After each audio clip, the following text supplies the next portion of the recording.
चला, नमस्कार विद्यार्थी मित्रांनो, सर्वांचं स्वागत आहे महाराष्ट्रातील सर्वात मोठ्या ऑनलाईन प्लॅटफॉर्मवर. बघा, आपल्याला अत्यंत महत्त्वाचा आणि परीक्षा ओरिएंटेड आपल्याला या ठिकाणी पॉईंट व्हायचा आहे. तो पॉईंट कोणता मला लक्षात ठेवा. जर आपण पाहिलं तर या ठिकाणी पॉईंट सगळ्यात महत्त्वाचा मला काय, तर आपल्याकडे मध्य प्रदेशातील इंदूर नावाच्या शहरामध्ये काय होते मुलांनो, तर ब्रिक्स कृषी परिषदेचं आयोजन करण्यात येत आहे. बरोबर आहे. आता मुलांनो बघा, ही जी ब्रिक्स परिषद आहे काय म्हणतात मुलांनो, बघा इथं जर पाहिलं आपण तर सगळ्यात महत्त्वाची गोष्ट आहे ही जी ब्रिक्स परिषद आहे. तर ही ब्रिक्स परिषद जर पाहिली, बरोबर आहे, तर या ब्रिक्स परिषदेमध्ये जवळपास 21 देशांचा सहभाग असणार आहे. काय असणार आहे? 21 देशांचा, बरोबर आहे.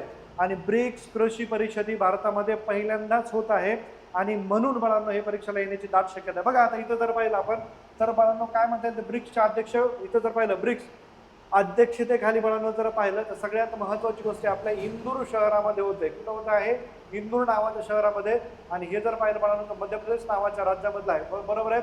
आता ही कधी सुरुवात होणार आहे बाळांनो, तर 9 जून पासून हिची सुरुवात होणार आहे. आणि आपण जर पाहिलं तर 21 देशातील कृषी मंत्री, वरिष्ठ अधिकारी आणि तज्ज्ञ यांचा या परिषदेमध्ये पूर्णतः सहभाग असणार आहे. कळालं का? दुसरी गोष्ट जर पाहिली बाळांनो काय म्हणते बघा, ही परिषद जागतिक कृषी सहकार्याच्या दृष्टीने अत्यंत महत्त्वाची मानली जाते. बरोबर आहे. आणि भारतात असल्यामुळे अत्यंत महत्त्वाची मानली जाते. बरोबर आहे.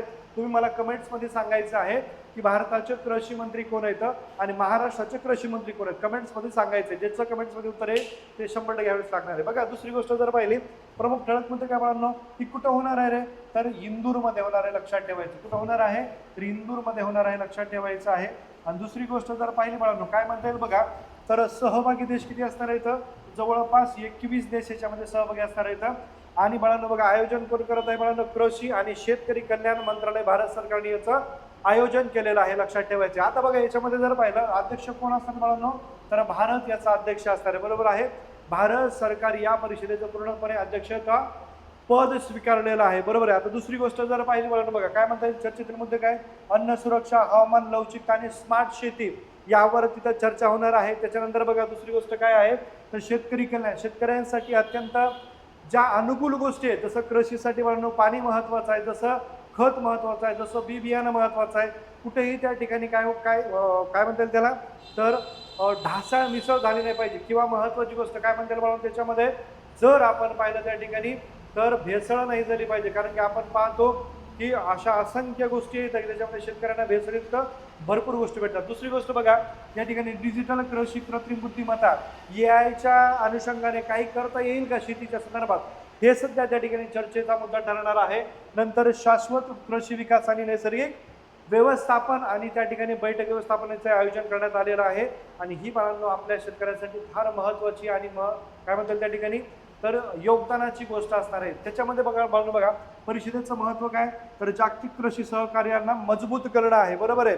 म्हणजे आपण जर पाहिलं तर जसा इस्रायल देश आहे, जसा चीन नावाचा देश आहे, जसा ब्राझील नावाचा देश आहे, जसा क्युबा नावाचा देश आहे, पाणी कमी आणि उत्पादन जास्त. आपल्या इथं पाणीच पाणी पण उत्पादन कमी. मग कमी पाण्यावर कसं उत्पादन करता येईल, पाण्याची कशी बचत करता येईल, वाचलेल्या पाण्यापासून शेतीसाठी कोणता जोडधंदा करता येईल का, याच्यावरही बाळांनो काही त्या ठिकाणी मुद्दे राहणार तर त्याच्यावर चर्चा होणार आहे. ओके.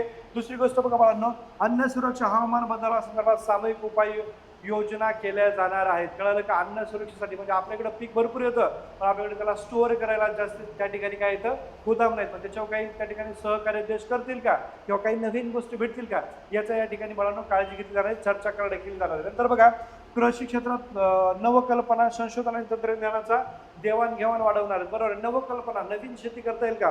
आपल्याकडे पाहिलं तर एकच प्रकारे शेतीचं, ते कापूस लावला तर असं तुटक लावतात. नवीन कोणत्या प्रकारे लावता येईल का. ऊस जर लावला तर आपण पाहतो अख्ख्याला आखा ऊस हे पाण्यात बुजून टाकतंय. मग ऊसाचा प्रकार कसा आहे, ऊस प्रजनन केंद्र एखादं नवीन प्रत्येक एखाद्या तालुका स्तरावर करता येईल का, अशा नवीन त्या ठिकाणी उपाययोजना केल्या जाणार. लक्षात ठेवायचे. नंतर बघा आपण जर पाहिलं तर ब्रिक्स बद्दल बघा, ब्रिक्स हा जो देश आहे बघा, ब्रिक्स परिषद जी आहे काय म्हणते लक्षात ठेवायचे, ब्रिक्स परिषद जी आहे बघा, आता ही जी आपली ब्रिक्स परिषद जे बघा याच्यामध्ये सदस्य देश किती येतात, 21 आहेत. किती येते? 21 आहेत. पण बाळांनो आपण जर पाहिलं तर त्या ठिकाणी सदस्य देश 21 असले तरी इतर अनेक भरपूर देशांना आमंत्रित केलं जातं. एवढं लक्षात ठेवायचं आहे. त्याच्यानंतर बाळांनो बघा लक्षात ठेवायची माहिती का बाळांनो, ब्रिक्स परिषद. ओके. 2026 कुठं होणार आहे रे? तर 2026 ची ब्रिक्स परिषद भारतामध्ये होणार आहे, लक्षात ठेवायचं आहे. त्यानंतर बघा ठिकाण कुठं असणार आहे? तर इंदूर नावाचं शहर बाळांनो. कोणतं? इंदूर नावाचं शहर आहे.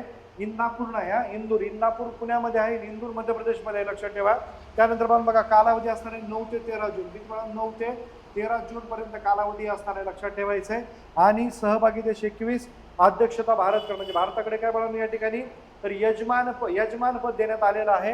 आणि आपण जर पाहिलं मुख्य विषय अन्न सुरक्षा, हवामान, लवचिक शेती, डिजिटल कृषी आणि शेतकरी कल्याण यावर बाळांनो भर दिला जाणार, लक्षात ठेवायचं आहे. त्यानंतर बघा भारताच्या ब्रिक्स अध्यक्षकाली इंदूर येथील आयोजित ब्रिक्स कृषी परिषद 21 देशाची या ठिकाणी सहभाग असणार आहे. आणि बाळांनो या 21 देशामध्ये जर पाहिलं तर भारतातील जवळपास 28 राज्याचे जेवढे कृषी मंत्री आहेत यांना बाळांनो या ठिकाणी आमंत्रित केलं जाणार आहे, लक्षात ठेवायचं आहे. बरोबर आहे. जसे बाळांनो भारताचे कृषी मंत्री कोण येतं तर लक्षात ठेवा, भारताचे कृषी मंत्री जर पाहिलं तर कोण येतं? शिवराज सिंग चौहान साहेब येतं.